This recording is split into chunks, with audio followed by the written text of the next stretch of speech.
북한 핵실험이 임박했다는 관측이 나오는 가운데 북한이 추가 핵실험을 감행할 경우 국제사회가 어떤 대응에 나설지 관심입니다.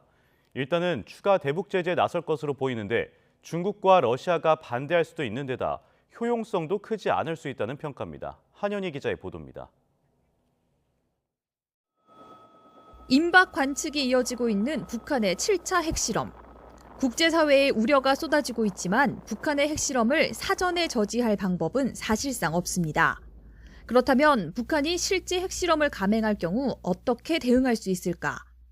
앞선 6차례 핵실험 이후 국제사회는 북한을 상대로 여행 통제와 광물 거래 제한, 석탄 수출 상한제 등 차츰 수위를 올리며 여러 제재를 가해왔습니다.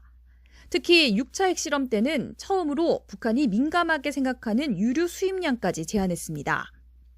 북한이 또다시 핵실험에 나설 경우 국제사회는 대북 유류 공급량 상한선을 현행보다 더 줄이는 등의 추가 제재를 가할 것으로 보입니다. 다만 미국과 대립하고 있는 중국과 러시아가 지난 미사일 관련 추가 제재에서처럼 이번에도 반대표를 던질 가능성이 여전합니다.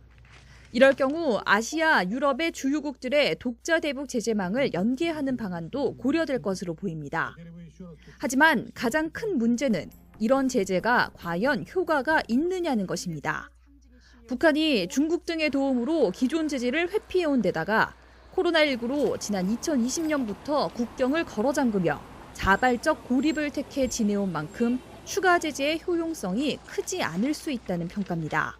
북한의 제재 위반의 거의 다수는 중국 쪽의 카운터파트에서 움직이는 것들이기 때문에 그렇지만 중국을 제재하는 것은 세계 경제적인 측면에서도 매우 큰 타격이 있기 때문에 미국이 계속해서 어떻게 보면 하지 못하는 상황인데요. 그걸 포함해서 고민할 가능성이 있다.